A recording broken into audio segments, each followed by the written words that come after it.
Assalamualaikum warahmatullahi taala wabarakatuh dan salam sejahtera. Saya Muhammad Faiz bin Muhammad Yunus. Hari ini saya akan menerangkan cara-cara untuk menguar-uarkan atau mempromosikan taman permainan ini.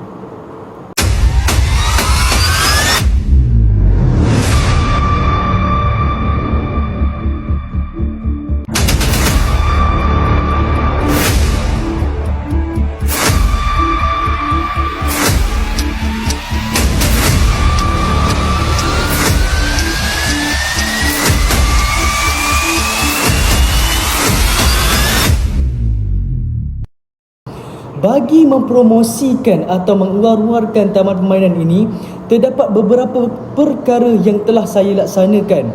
Antaranya ialah dengan menambahkan tawaran promosi. Apabila orang awam mengunjungi ke suatu tempat, mereka lebih cenderung untuk meninggalkan taman tersebut disebabkan kesan positif dan tidak selesa. Hal ini akan mengakibatkan pelawat kembali dan tidak mahu mengunjungi lagi. Antara beberapa contoh penambahan tawaran promosi yang biasa dilaksanakan bagi setiap di seluruh dunia ini ialah menawarkan tawaran makanan. Sebagai contoh, saya menjalankan beberapa pelaksanaan dengan menawarkan pakej membolehkan orang awam mendapatkan makanan percuma setiap beberapa jam. Hal ini akan dapat membantu serba sedikit proses bagi mempromosikan taman permainan ini. Bukan itu sahaja, apabila terdapat terlalu ramai orang di taman tema, mungkin sukar untuk berjalan-jalan dan menunggu dalam barisan. Ia boleh membuat orang berasa letih dan tidak gembira. Anda boleh menyelesaikan masalah ini dengan mencari cara kreatif untuk memendekkan perjalanan dan saluran makanan.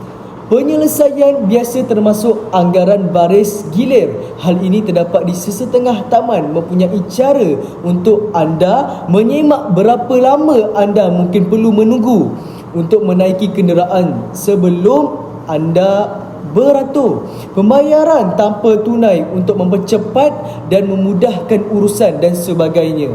Untuk membantu pelawat anda berseronok dan tidak tersesat, anda boleh menggunakan peta dan papan tanda.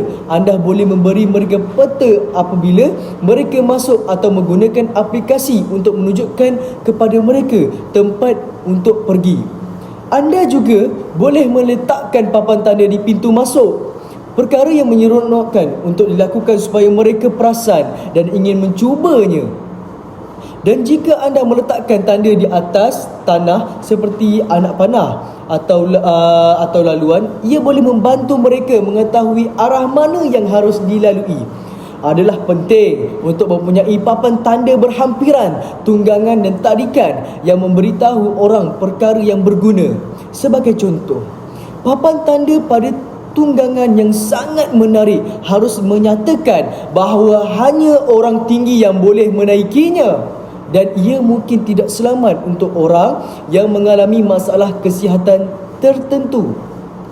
Bukan itu sahaja, untuk menjadikan taman rekreasi kita lebih menarik dan menyeronokkan ialah dengan menambah tunggangan baharu. Adalah penting untuk memikirkan perkara yang orang suka dan apa yang mereka mahu lakukan apabila mereka datang ke taman kita.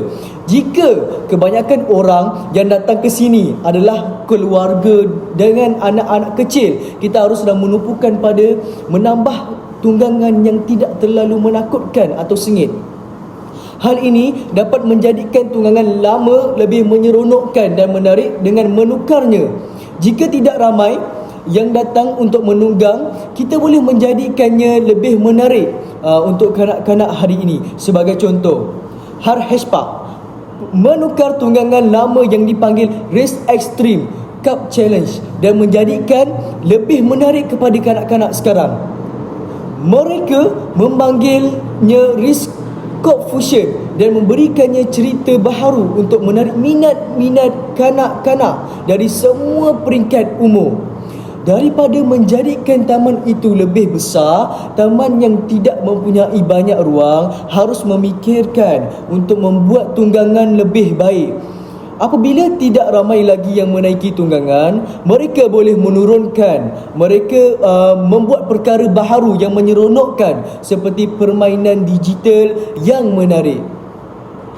Sekian daripada saya, Muhammad Faiz bin Muhammad Yunus, tugasan co-curriculum. Terima kasih.